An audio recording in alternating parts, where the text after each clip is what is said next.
This card text is lying to you. It is literally lying to you. They're missing a word in this card text. Because I used Encroaching Shadows. And then I used Stalking Shadows. And the card I drew got... The clone I drew got buffed. And I was like, well, wait a second. One of these cards is lying to me. Because the clone I drew got buffed by Encroaching Shadows. That means that either Encroaching Shadows grants allies everywhere, except for on board, this buff, or Stalking Shadows creates an exact copy, and not a normal copy, an exact copy. This, my friends, is a very, very, very big difference. Now let me go ahead and tell you where my mind immediately goes to. Averos and Outriders. So concept 1 today. Freljord Allegiance, Averos and Outriders. So the idea of a Freljord Allegiance deck that splashes Stalking Shadows is a very powerful basis for a deck. So on turn 3, we Averos and Trapper. Business as usual. On turn 4, we Outriders, which has a 33% chance of hitting the Trapper. Obviously, at the time of turn 4, it'll be either 50% or 0%, but it's overall 33% of hitting the Yeti. And then, if we Stalking Shadows it there, we have a 66% total chance of having 2 1-mana 8/8 Overwhelms in our hand on turn 4. Now here's the thing to consider, which is that this deck isn't reliant on drawing Averos and Outriders and Stalking Shadows together. This is a ceiling for value. Let's go ahead and evaluate the floor, because the floor has to be high even if the ceiling isn't. And here's where we have the rest of the deck, which is the idea of just general buffs and general buff, good buff cards, right? So even if we don't draw Outriders, our Omen Hawk's buffs are going to be doubled up with Stalking Shadows.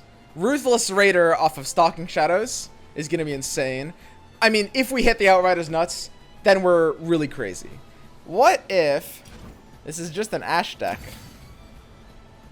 And basically, our deck build is actually really simple. We literally just kind of take an Ashe deck, which is already running pretty much all these cards. I mean, it wasn't running Ruthless Raider. That's an option. And just kind of replace the Noxus cards for Stalking Shadows, which is a decent approach. If I want to, we can turn it into an old school concept, which we call Zombie Ashe, which we could run like 1 or 2 Harrowings alongside it. I'm not 100% sure if this is the best direction, but this is a great way to round out the rest of the list and give it, a nice solid alternate win con for when we're not nutting out on our draw, right? And at this point, this is where the theory ends, and this is where we're just going to jump into games. All I want to do right now, look, I have it planned out. I did the deck build. I need to play this for a couple more games until I actually hit the big Stalking Shadows combo. And then I can just fucking delete this deck, and we can move on with our lives. And that's all I want to do. But let me actually hit the combo once before I fucking delete this deck. Okay? Here we go. It's a good start. It's a good start. Fucking cut Tavern Keeper. We don't need this shit. Yeti Yearling's premium, though. I'll keep that. Oh, double Yeti Yearling. Honestly, Yeti Yearling, I'm just gonna say, this card is underrated. This card is underrated. Did you see what it did in that last game? We drew it as a 1-mana 4/5 or something. That was nuts. That was crazy. Look, this guy's about to 3-man and let us draw our Yeti on turn 2. He paused. He thought about 3-manning there. That's a 3-man if I've ever seen one. Okay, fucking Yeti attack. Let's go. 2 damage. Look at these stat lines. They're 1/2s. They're huge. Pretty bad, by the way. That wasn't clear. Zephyr, did you bad dog out of your mind today? I am out of my mind today. You're right. I'm playing out of my mind today. Okay, the trap is set. Let's go. We're at the 33. We improved to the 50. Hit it off the Outriders. All right. All right. So we're improved to 50. Outriders up. Outriders up. Alright. Here we go. It's quite large, huh? Quite big. Quite girthy. You guys have no idea. So watch what's about to happen. Oh, wait. I just realized what I was going to say is actually impossible. I was going to say if I draw Stalking Shadows right now, and then next turn then the Yeti's on top guaranteed, and the next turn I Outriders into Stalking Shadows. But unfortunately, that's impossible. But it would be really good if it was possible. It would be really good if it was possible. That would be so sick. Can I paint you?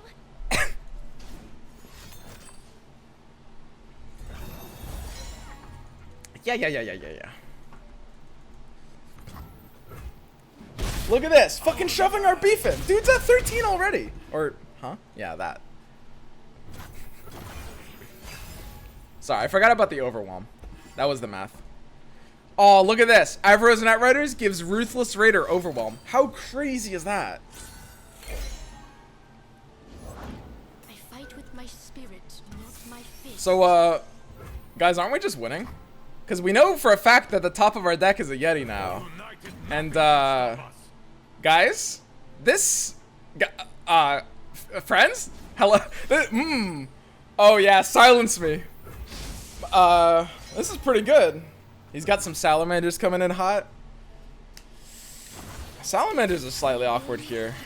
Can I attack into salamanders? That's a good hand. Nice silence. Yeah, that was a weird silence, I'm not gonna lie. I mean, I can't cancel this attack. God, these salamanders are giving him like fucking 3 health each, at least. Shit's so broken. How can I attack here? He only played 1 Spooky Sketcher, right? So he can't have the double stun.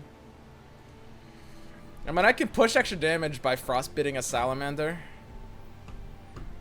I mean, I have to go ham. I have to go aggro. I can't not go in here. I can't not go aggro. These will protect you. Fight or die. Okay, goodbye, Yeti Yearling. We tried.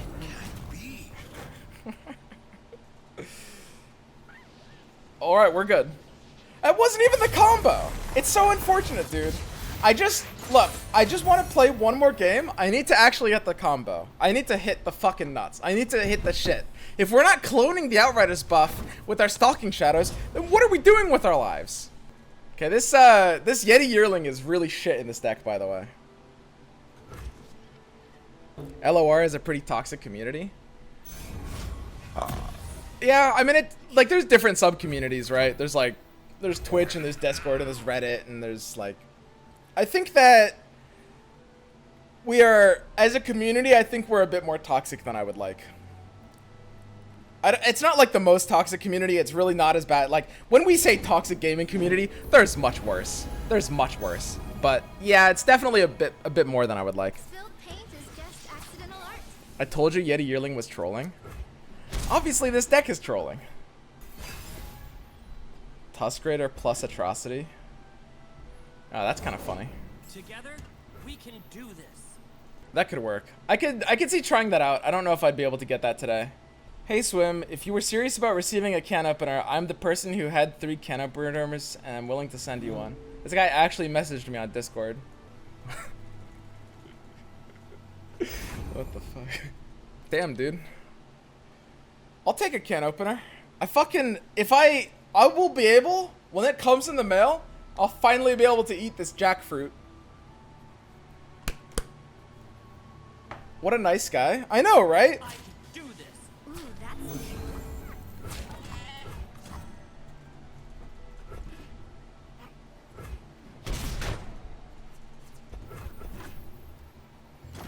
Maybe I should set up like a P.O. box. I wonder how many people would simp for me. Trapper? I hate that we drove that word into the ground. It's kind of sad. It was like, that word actually just got fucking old, like, literally within, like, 2 weeks. Just because of how insanely overused it got. And it sucks, dude. Like, why can't we just use things sparingly? Why can't we just use things as intended? You just get a bunch of hair products? Yeah, probably. Alright, we're hitting the nut combo, guys. Do you guys see what's happening? Do you guys feel what's going on? It's time. I'm gonna increase my odds of nutting by swinging in my yearling here. Alright? We're swinging in the yearling here. It's perfect. We've banked the 2 mana for shadows. We've got our turn 4 outriders. He's not blocked our yearling. Come on, man. Bro. Okay, we didn't draw it. We're 50-50. We're doing it. We're literally ahead of 50-50 because if it's a Freljord spell, we're good, right? Yo, this is it. It's happening. Nothing can stop us. Oh, it went off. It went off. We're ahead of a 50-50. It's like a 60-something% chance, probably. That's pretty good. I'll take those odds. If I get a yearling, I guess I was supposed to let him attack first. But then if he skips the attack, I'm screwed. He played Protector. He wouldn't have skipped. I did fuck up my odds. It would have been better odds if we had yearlinged first. That's okay, though. That's okay. So this says shuffle the rest of the deck. Shuffle the rest into deck. Which means I should Stalking Shadows before I block with a Yeti yearling. Alright, let's see it. We fucking did it. We hit our combo. We're nuts. Yo! It's happening. Alright, there. And now, we don't want to give, like, Fury any unnecessarily value. Because it's just going to grow quite large. We do want to, like, go wide out on this board, I think. We just let this hit us. We just let this hit us. Alright, we did it. We have 2 1-mana 8/8 overwhelms. This guy's about to get supremely fucked. We didn't see what he got off of Sketcher yet, right? Okay, it could be Equinox. Can we bait out the 5 mana play? Okay, it's probably Equinox. It's too late to play the ephemeral one anyway. So it's just in time for the Ashe attack, I think. Just in time for the Ashe attack. I will unite the Freljord. War, Mother Ashe. The honor is ours. Crescent Strike fucks you. Yeah, if he maintains 3, we get pretty fucked by Crescent Strike. I mean, if we can bait it out, that's okay. We don't actually lose that much attack here. So Ashe is freezing that. And like, if we attack now, we can still brittle. You know what? It's kind of sad, but we have to attack now, I think. We have to attack now. Man, it's so disappointing. It's okay. It's okay. We'll look. The Enraged Yetis will come out 2 turns from now. It'll still be sick. It'll still be sick 2 turns from now. This is it. This is the dream, dude. It's finally happening, and we can just delete this deck after this. We can show you guys the real infinite combos, and I don't have to change my stream title. Why don't you play the 8/8? So Spacey Sketcher has grab of 8. It's a C3 choose from 8. Which means there's a 37% chance that he can see any given card. And his range is actually getting really narrow off of it. Right now, because he hasn't played the unit yet, either he's doing some weird bluff, or his card is Equinox or Crescent Strike. Ooh, that's pretty good. He's playing around Brittle Steel. I like that. Okay. Whirling Death here. That's pretty sick. That's pretty crazy. So, I guess what we can do is we can Brittle Steel for the 3/3 Trapper staying alive here. I think that's probably worth it in this case. Looks good. There's a 100% chance it's Equinox. Yeah, we'll see. So cold. Has he caught swim out? Dude, Zippy Wow, I fucking love you, dude. You're just like, every time you're in chat, you're like a fucking commentator, dude. It's like, you're like a hype caster in my chat every time. I can do this.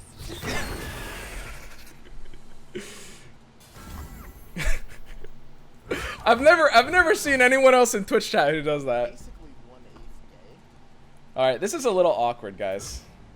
5 health. Yikes, dude. Alright, that's okay. That's okay. No, please. I'm bad. Why didn't we brittle? So we couldn't have brittled his unit, the Tiari the Traveler, because Brittle Steel is frostbite an enemy with 3 or less health. Now, it's power on the left, health on the right, and his unit actually had 4 health, so we couldn't have Brittle Steeled it to stay alive. Alright, we can go ahead and Stalking Shadows here. Trapper feels good, honestly. I could top deck off of that here, right?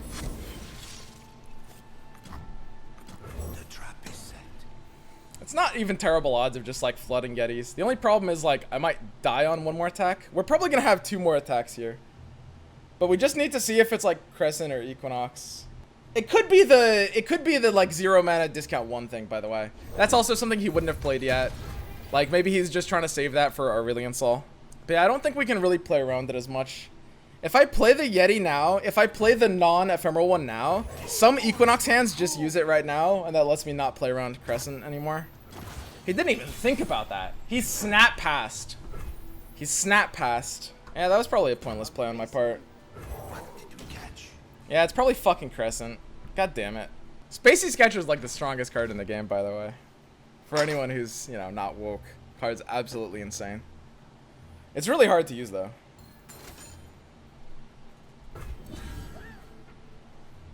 I actually have no problem with Sketcher. I'm not saying it should get nerfed. It's actually, like, probably my favorite card in Targon. This is the kind of card that deserves to be very, very, very strong. And I mean, sometimes it's, like, semi-high rolly, but it doesn't have access to, like, the big obliterates, so it feels like the most fair invoke. I mean, don't get me wrong. It does some ass pulls, for sure, but it's, like, it's at least skill testing. So, yeah, I think we just take the Archer here, right? Wait, which one are we actually archering? Hang on a sec. Like, the elephant is immortal. I guess archering the dragon is just worth more. Kinda has to be.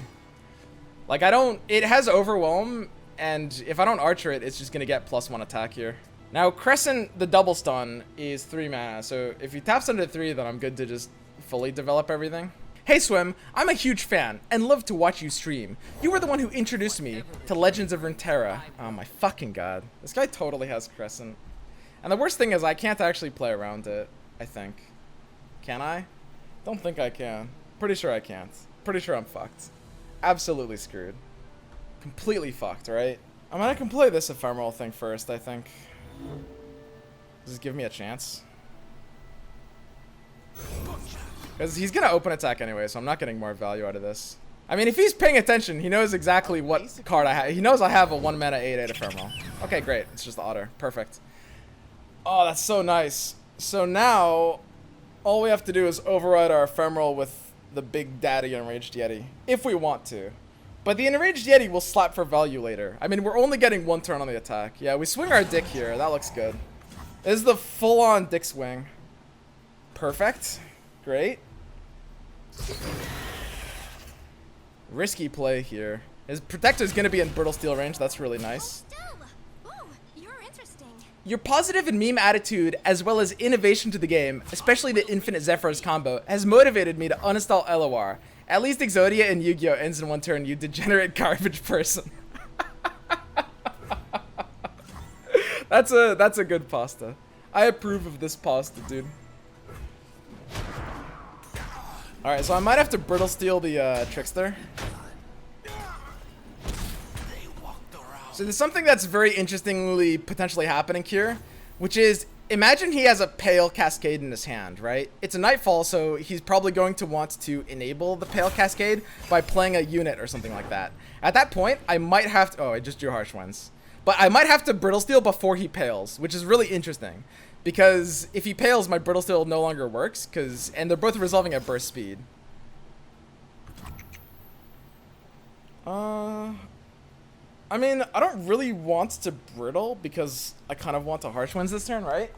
And I know I'm going to want to Harsh Winds that, don't I? I don't necessarily know that. I mean, I can just fucking Brittle this. What the fuck am I thinking about? We're good. We did it. We got there. Alright, we're going to have one last dick swing. He just discarded Asol, which is kind of interesting. That's not impossible. It means he has a second one, but a lot of hands have to discard Asol there. So Harsh Winds plus Brittle Steel is a total of 7 mana. I've got 9 mana here, which means there's no downside to playing the Ruthless Raider. This land is ours. Today alone, we've seen more Armored Tusk Raider more times than our entire lives. Yeah, this is the first and second time I've seen this card, and it was both today. Ruh-roh! That's a misplay on his part. We actually have a chance to win now, right? Okay, alright. So what are we top decking for lethal here? Are we top decking our Ashe out? We have what? 2 Ashes in our deck? Yeah, that's 7%. 2 of his kind of always 7%. So we need to take some damage here. We've got to go all the way down. We've got to take it all. He can't attack with his dragon unless he really thinks he can, which is great for me. Oh my. So here we just harsh winds and go down to 1 health, right? How does he punish me at 1 health? If his card is fucking Katarina? Fuck, dude. I don't want to fucking use my shit here, bro. Am I losing to a fucking last card Katarina? His Katarina's on the left side, which means his deck actually runs 3 Katarinas. It's not in his range, though. He'd have to top deck it? But keeping Brittle doesn't... Does keeping Brittle give me the Ashe out? It actually often does. It actually often does. What's the mathematically correct play here? We've got 2 blockers. I think it's better to Brittle. As much as I hate it. It's like... It's just so hard to not Brittle this, basically. Because going down to 1 health is just too trolly here. Like, so when we run the numbers, saving Brittle in hand only matters if we draw Ashe, and if his draw is enough to actually survive our non-Brittle Ashe, right?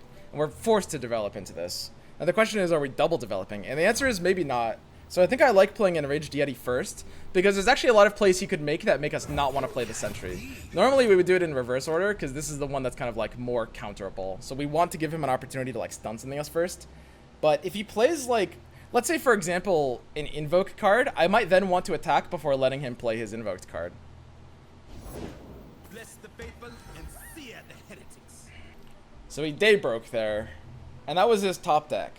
His last card is the one that he kept in his hand. He discarded the Asol with Spacey Sketcher, and it's been in his hand since...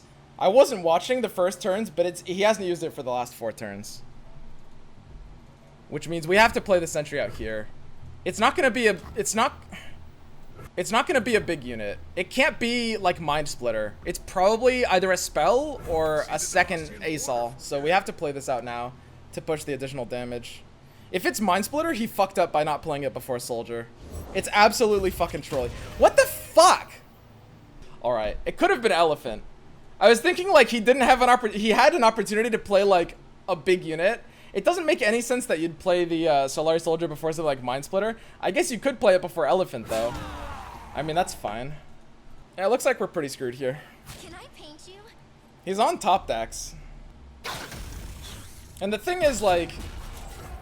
I don't know, I probably fucked up by doing a full attack here. I probably could have actually tried to slow play this and gotten 1 more attack by like skipping some like 3/3 attacks. I'm just like... At this point, this block doesn't look right. I